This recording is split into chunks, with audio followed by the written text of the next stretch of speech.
Hello friends, नमस्कार। Judicial exam watcher channel से मैं राजेश कुमार सोनी आज आपके लिए लाया हूं important GK MCQ on municipality act. और इसमें अति महत्वपूर्ण जीके के क्वेश्चंस हैं, मल्टीपल चॉइस के। और ये वो क्वेश्चंस हैं जो पूछे ही जाते हैं, इसलिए ये 8 से 10 क्वेश्चन जो मैं इस वीडियो में दे रहा हूं, आपको पता है तो ठीक है, नहीं पता तो रट लीजिए। गलतियां होने की संभावना सदैव बनी रहती है ऐसे सवालों में। पहला क्वेश्चन है, who is the head of municipal corporation. तो ये कोई बड़ी बात नहीं है, सबको पता होगा, फिर भी मैंने शामिल किया है क्योंकि ऐसे लोग मुझे मिले हैं जो कंफ्यूज रहते हैं कि मेयर होता है कि चेयरमैन होता है कि चेयरपर्सन होता है कि प्रेसिडेंट होता है। वो क्या कंफ्यूजन रहता है उनके पास में, इसलिए इसको मैंने शामिल किया है। दूसरा इंपॉर्टेंट क्वेश्चन है, which of the following is under the 12th schedule of the constitution. आपको बताना है कि जो हमारा कॉन्स्टिट्यूशन के अंदर 12th शेड्यूल है, 12वीं अनुसूची है जो नगर पालिकाओं से संबंधित है, उसमें कौन कौन है। इनमें जो 4 आपके पास अल्टरनेट है, रोड्स, फर्स्ट रोड्स, दूसरा non conventional energy sources, third है बोथ फर्स्ट एंड सेकंड, या फिर फोर्थ है नॉन ऑफ द एबव। तो इसका जो आंसर होगा ये थर्ड होगा, both roads and non conventional energy sources उसके अंतर्गत आते हैं। आपकी जानकारी के लिए थोड़ा सा इसमें एक लाइन आपको याद रखनी है जो मैंने इसमें लिख रखी है। The 12th schedule contains 18 functional items. मतलब 12th शेड्यूल में हमारे पास 18 फंक्शनल आइटम्स हैं। उसके अंतर्गत ये roads, non conventional energy sources आते हैं, और भी ये 2 छोड़ दीजिए तो 16 और भी उसमें हैं। तो कुछ आपके आइडिया के लिए, जैसे ब्रिजेज एंड रोड्स हो गया, वाटर सप्लाई हो गया, अर्बन प्लानिंग ईटीसी, इस तरह से ये जो इम्पोर्टेंट है कि 12th शेड्यूल में देखिए ब्रिजेज एंड रोड्स भी है, वाटर सप्लाई भी है, अर्बन प्लानिंग है। तो ये इम्पोर्टेंट है जो यहाँ पर लिख दिया है। बाकी और जो है वो आप देख सकते हैं, वहाँ से पूछने के लिए वो कुछ भी पूछ सकता है। थर्ड क्वेश्चन है, which was the first municipal corporation of India. तो इंडिया का जो पहला म्युनिसिपल कॉरपोरेशन था वो था मद्रास। इसमें दिया है कलकत्ता, लखनऊ, मद्रास, इलाहाबाद, तो वो था मद्रास। यहाँ पर पहली बार प्रेसिडेंसी सेटअप की गई थी और ये था 1688 में सेटअप किया गया था पहली बार मद्रास में प्रेसिडेंशियल। तो वो म्युनिसिपल कॉरपोरेशन वहाँ से शुरू होती है। और किसने शुरू किया था इसकी भी हम चर्चा आगे करेंगे क्वेश्चंस में। तो which British governor general passed a resolution which British governor general passed a resolution on financial decentralisation for the development of local self government. यहाँ से हमको लोकल सेल्फ गवर्नमेंट की बात मिलती है अंग्रेजों के जमाने में।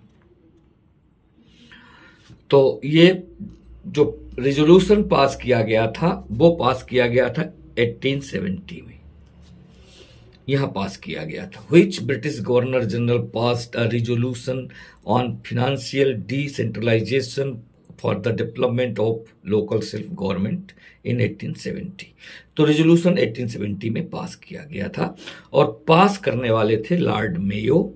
लॉर्ड रिपन भी है इसमें, लॉर्ड कर्जन भी इसमें है, नन ऑफ दीज भी इसमें है। तो लॉर्ड मेयो को याद रखना है, क्योंकि इस रिजोल्यूशन को लॉर्ड मेयोज रिजोल्यूशन भी कहा जाता है। तो Lord Mayo's resolution of 1870 on, तो ऑन था ये on financial decentralisation for the development of local self government in 1870, इसका रेजोल्यूशन का पूरा नाम है। तो इसको लॉर्ड मेयोज रेजोल्यूशन के नाम से भी जानते हैं। अगर परीक्षा में ये पूछा जाता है कि लॉर्ड मेयोज रेजोल्यूशन का संबंध किससे है, तो आपको बताना है लोकल सेल्फ गवर्नमेंट से है। अगर वो पूरा लिख के देता है तो फिर बताना है on financial decentralisation for the development of local self government, ये बताना है आपको। पांचवा महत्वपूर्ण क्वेश्चन लेते हैं। ये क्वेश्चन है which of the following can be included in the urban local government body. तो which of the following can be included, तो इसमें से क्या जोड़ा जा सकता है? Pollution control board, township, UDA, UDH या ऑल ऑफ दीज। तो इसमें हम सभी जोड़ सकते हैं। और इसके साथ साथ हम पोर्ट ट्रस्ट, टाउन एरिया ये कमेटी जो भी हैं, इनको भी इसमें इंक्लूड किया जा सकता है। तो जो अर्बन लोकल गवर्नमेंट बॉडी होती है उसमें ये सारे होते हैं, सारे जोड़े जा सकते हैं, इसके अंतर्गत लाए जाते हैं, और इनके साथ साथ ये भी इसके अंतर्गत आते हैं। तो ये इंपॉर्टेंट क्वेश्चन था। अब यूडीएच का मतलब है अर्बन डेवलपमेंट अथॉरिटीज, तो ये तो जरूरी है, होगी ही होगी। और चूंकि अर्बन वाला मामला है तो पॉल्यूशन कंट्रोल बोर्ड भी होना ही होना चाहिए। तो रीजनिंग से आप तो काफी कुछ समझ सकते हैं।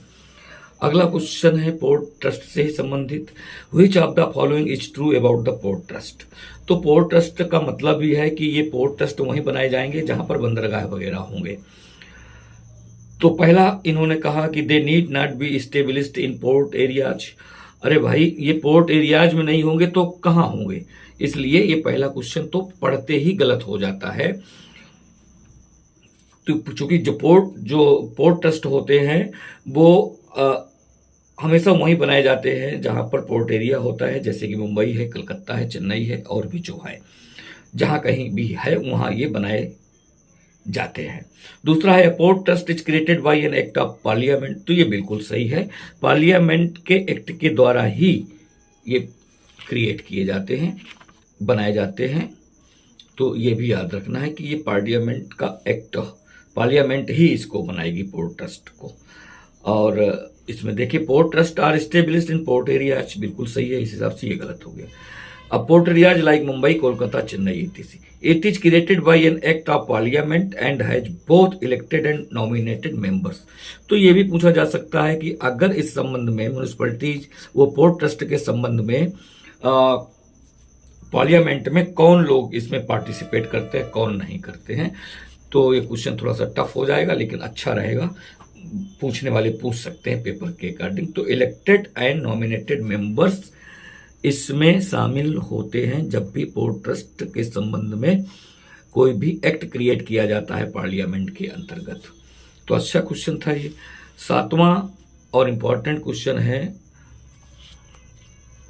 Which of the following is true about the 74th amendment. तो जो 74th अमेंडमेंट हुआ था वो तो म्यूनिसिपैलिटीज से ही संबंधित है।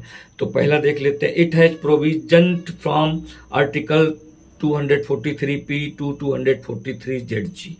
तो सिंपल बात है कि ये इन्हीं आर्टिकल्स के अंतर्गत प्रोविजन है, तो ये सही हो गया।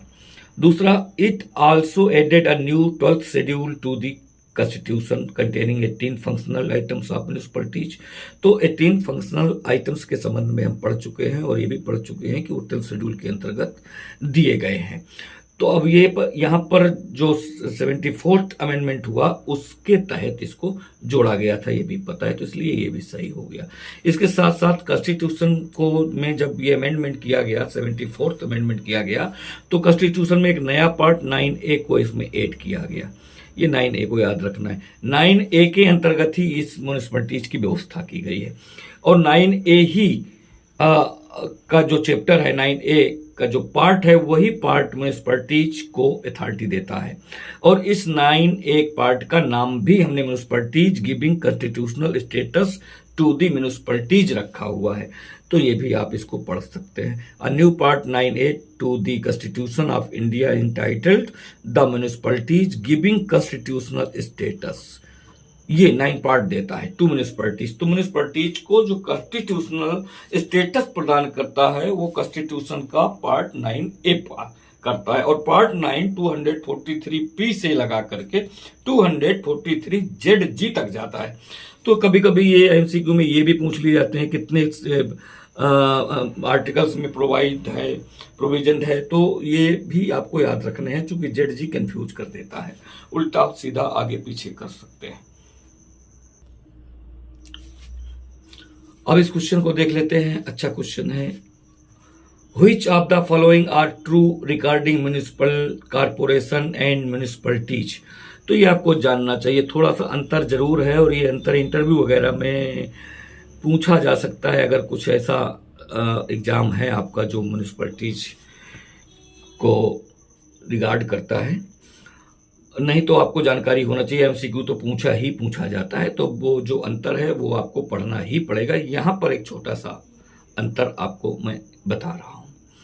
तो which of the following are true regarding municipal corporation and municipality, दोनों के मत। तो पहला, a mayor is mostly elected for 1 year। दूसरा, municipal commissioner is indirectly elected by the elected members of the municipal corporation। ये आपको देखना है। तो ये दोनों ही सही हैं, ये आप पहले जान लीजिए। Mayor is mostly elected for 1 year, ये म्युनिसिपल कॉर्पोरेशन और म्युनिसिपैलिटी में फर्क है। तो म्युनिसिपैलिटी में आपने देख लिया, अब कॉर्पोरेशन में देखिए कि municipal commissioner is indirectly elected by the elected members of the municipal corporation. तो कॉर्पोरेशन और म्युनिसिपैलिटी में ये थोड़ा सा फर्क जाएगा।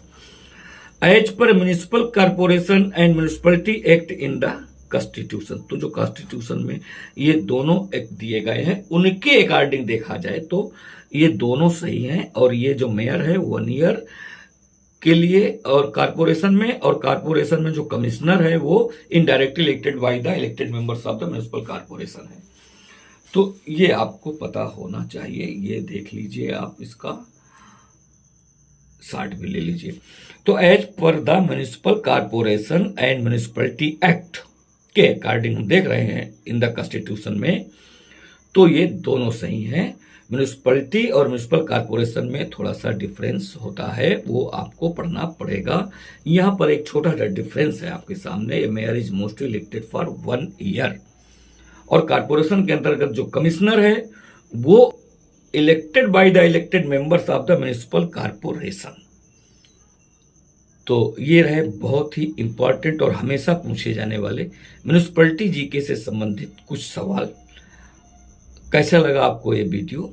अगर अच्छा लगे तो लाइक करिएगा, चैनल को सब्सक्राइब करिएगा। और इधर एग्ज़ाम धीरे धीरे नज़दीक आ रहे हैं, इसलिए मैं वीडियो की संख्या अपने चैनल में बढ़ा दूंगा। अगर आपको अच्छा लगे तो आप सब्सक्राइब, लाइक, कमेंट करते रहा करिए। मैं वीडियो जल्दी बना देता हूँ अगर आप ऐसा कर देते हैं, नहीं तो मैं थोड़ा सा फिर लेजी हूँ और टाइम ज़्यादा ले लेता हूँ। Thank you for watching.